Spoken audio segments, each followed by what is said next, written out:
जय हिंद, वंदे मातरम।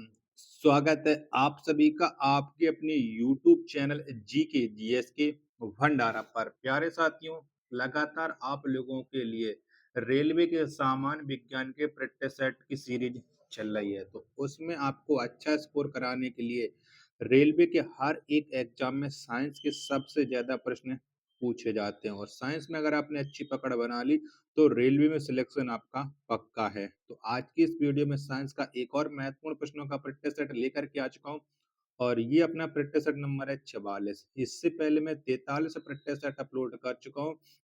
अगर उन्हें आपने अभी तक नहीं देखा है तो सारे प्रैक्टिस सेट आपको प्लेलिस्ट मिल जाएंगे, वहां से जाकर के आप एक एक करके देख सकते हैं।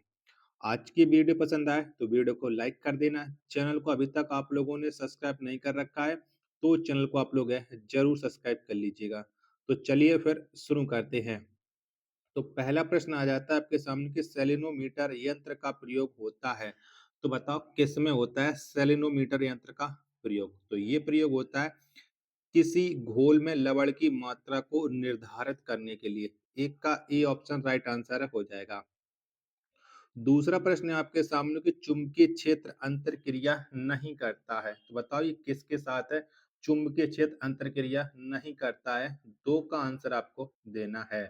दो का राइट आंसर क्या हो जाएगा, तो ये स्थिर आवेशों के साथ नहीं करता है। दो का ए ऑप्शन देने वाले सभी लोगों का राइट आंसर हो जाएगा। अगला प्रश्न आ जाता है प्रश्न संख्या 3 है आपके सामने कि एक स्थान से दूसरे स्थान तक विद्युत शक्ति का वितरण उच्च प्रत्यावर्ती धारा वोल्टता पर किया जाता है क्योंकि। तो बताओ क्यों किया जाता है। 3 का आंसर आपको देना है। ऑप्शन पहले आप लोग देख लीजिएगा। तो यह विद्युत का अपव्यय कम होता है। ए ऑप्शन राइट आंसर हो जाएगा। चौथा प्रश्न आ जाता है कि एक पंखे के नीचे बैठा हुआ आदमी ठंडा अनुभव करता है, यदि तापमापक को पंखा के नीचे रखा जाए तो पाठ्यांक क्या होगा। तो पाठ्यांक क्या हो जाएगा ये आपको बताना है। चारों ऑप्शन आपकी स्क्रीन पर शो हो रहे हैं। तो पाठ्यांक यह केवल सामान्य तापक्रम दर्शाएगा। 4 का बी ऑप्शन राइट आंसर हो जाएगा। पांचवा प्रश्न है आपके सामने कि मानव आंख की रेटिना पर निर्मित प्रतिबिंब होता है, तो बताओ कैसा होता है। तो मानव आंख की रेटिना पर जो प्रतिबिंब निर्मित होता है वो वास्तविक एवं उल्टा होता है। 5 का बी ऑप्शन करेक्ट आंसर हो जाएगा। छठवां प्रश्न है आपके सामने कि जब श्री एक्स श्री वाई के साथ हाथ मिलाते हैं किस प्रकार का बल वे प्रयोग करते हैं। तो बताओ भी कौन से बल का प्रयोग करते हैं जब वो एक दूसरे से हाथ मिलाते हैं। तो ये दुर्बल बल का प्रयोग करते हैं। 6 का डी ऑप्शन करेक्ट आंसर हो जाएगा। अगला प्रश्न प्रश्न संख्या 7 है। जल में सामान्य लवण के घोल में होते हैं तो क्या होते हैं। तो जल में सामान्य लवण के घोल में होते हैं सोडियम के धनात्मक आयन एवं क्लोरीन के ऋणात्मक आयन। 7 का सी ऑप्शन राइट आंसर हो जाएगा। चलिएगा, वीडियो पसंद आ रही होगी तो प्लीज वीडियो को लाइक आप लोग जरूर कर देना, और चैनल को अभी तक आप लोगों ने सब्सक्राइब नहीं किया होगा तो जरूर कर लीजिएगा। आठवां प्रश्न आ जाता है HCl H3COOH से अधिक शक्तिशाली अम्ल हैं क्योंकि। तो ये अधिक शक्तिशाली अम्ल किस वजह से। 8 का आंसर आपको बताना है। देख लीजिएगा 8 के ऑप्शन। तो AiH+ आयन उत्पन्न करने हेतु संपूर्ण आयनित हो जाता है। बी ऑप्शन 8 का राइट आंसर हो जाएगा। नौवां प्रश्न है आपके सामने कि जस्ता निम्न मिश्र धातु में उपस्थित नहीं है, तो बताओ जस्ता कौन सी मिश्र धातु में उपस्थित नहीं होता है। तो ये कांसा में उपस्थित नहीं होता है। 9 का बी ऑप्शन राइट आंसर है हो जाएगा। अगला प्रश्न प्रश्न संख्या 10 है कि शुष्क बर्फ कहलाता है, तो बताओ कौन कहलाता है शुष्क बर्फ। तो ठोस कार्बन डाइऑक्साइड ये शुष्क बर्फ कहलाता है। 10 का ए ऑप्शन राइट आंसर हो जाएगा। अगला प्रश्न प्रश्न संख्या 11 है। आर्द्र हवा में लोहा की मोर्चा में शामिल है, तो बताओ क्या शामिल है। 11 का आंसर आपको देना है। तो आर्द्र हवा के लोहा के मोर्चा में जो शामिल है वो शामिल है लोहा द्वारा इलेक्ट्रॉन की हानि। 11 का डी ऑप्शन राइट आंसर है हो जाएगा। 12वां प्रश्न आ जाता है आपके सामने। एक धातु जिसे लोहा के साथ मिलाकर स्टेनलेस स्टील बनाया जाता है वह है, तो वह कौन सी धातु है। तो तो क्रोमियम धातु है जिसे लोहे के साथ मिलाकर स्टेनलेस स्टील बनाया जाता है।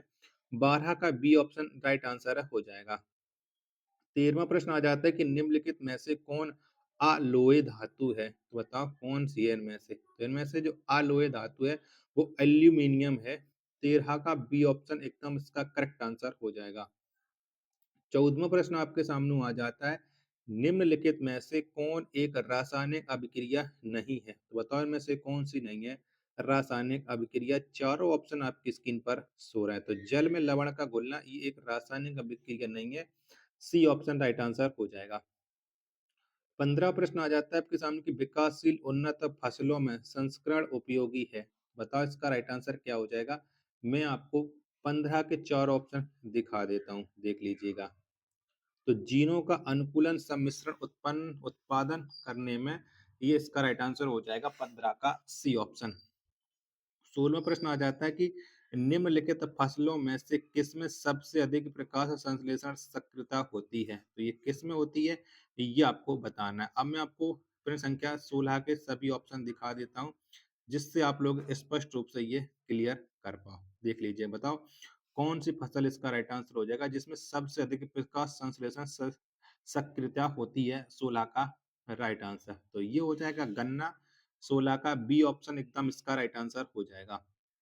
17वां प्रश्न आ जाता है कि मानव शरीर में दीर्घतम अंतःस्रावी ग्रंथि है तो कौन सी है? 17 का आंसर आपको देना है। तो ये अबटू या थायराइड ग्रंथि। 17 का बी ऑप्शन राइट आंसर हो जाएगा। अगला प्रश्न प्रश्न संख्या 18 कि रेडियम प्राप्त होता है तो बताओ रेडियम किससे प्राप्त होता है? तो रेडियम या पिच ब्लेंड से प्राप्त होता है। 18 का सी ऑप्शन करेक्ट आंसर हो जाएगा। 19वां प्रश्न है आपके सामने, निम्न में से कौन सर्वाधिक स्थायी तत्व है? बताओ कौन है? तो इनमें से जो सर्वाधिक स्थायी तत्व है ये सीसा है। 19 का डी ऑप्शन करेक्ट आंसर है हो जाएगा। 20वां प्रश्न आ जाता है कि जल में घुलते समय CO2 गैस उत्पन्न करती है। बताओ क्या उत्पन्न करती है? तो जल में घुलते समय जो CO2 गैस है ये दुर्बल अम्ल उत्पन्न करती है। 20 का सी ऑप्शन करेक्ट आंसर है हो जाएगा। 21वां प्रश्न आ जाता है आपके सामने कि सिरका का व्यापारिक नाम है तो बताओ कौन सा है? तो सिरका का जो व्यापारिक नाम है वो एसिटिक अम्ल है, यानी 21 का सी ऑप्शन एकदम इसका राइट आंसर है हो जाएगा। अगला प्रश्न प्रश्न संख्या 22 से आपके सामने क्रायोजेनिक्स एक विज्ञान है जो संबंधित है तो बताओ क्रायोजेनिक्स विज्ञान का संबंध किससे है? 22 का आंसर आपको देना है। तो निम्न तापमान से संबंध रखता है। बी ऑप्शन राइट आंसर हो जाएगा। 23वां प्रश्न आ जाता है कि प्रकाश का तरंग सिद्धांत प्रतिस्थापित किया गया था तो ये किसके द्वारा प्रतिस्थापित किया गया था? प्रकाश का तरंग सिद्धांत। 23 का आंसर आपको बताना है। 23 का राइट आंसर क्या हो जाएगा? तो ये किया गया था ह्यूगेंस के द्वारा। 23 का जितने भी लोग दे रहे हैं बी ऑप्शन उन सबका ये राइट आंसर है हो जाएगा। चलिएगा, नेक्स्ट प्रश्न आ जाता है प्रश्न संख्या 24 है कि जब किसी पिंड पर कोई स्थिर बल का प्रयोग किया जाता है तो यह एक समान डॉट डॉट से चलेगा। तो ये किससे समान चलेगा ये आपको बताना है। तो यह समान त्वरण से चलेगा। 24 का सी ऑप्शन राइट आंसर हो जाएगा।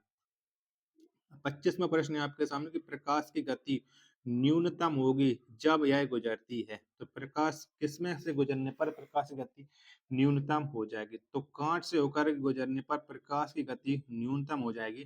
25 का सी ऑप्शन करेक्ट आंसर हो जाएगा। 26वां प्रश्न है आपके सामने कि जब 0 डिग्री सेल्सियस से 10 डिग्री सेल्सियस तक जल को गर्म किया जाता है तब जल का आयतन, तो जल का आयतन क्या हो जाता है? तो पहले कमता है बाद में बढ़ता है जल का आयतन। 26 का सी ऑप्शन राइट आंसर हो जाएगा। आशा करता हूँ कि आपको ये वीडियो जरूर पसंद आई होगी। तो वीडियो को आप एक बार लाइक कर देना। चैनल को अभी तक आप लोगों ने सब्सक्राइब नहीं कर रखा होगा तो चैनल को आप लोग जरूर सब्सक्राइब कर लीजिएगा। मिलते पर अपने एक और नेक्स्ट वीडियो और नेक्स्ट प्रैक्टिस सेट के साथ। तब तक के लिए धन्यवाद। जय हिंद, वंदे मातरम।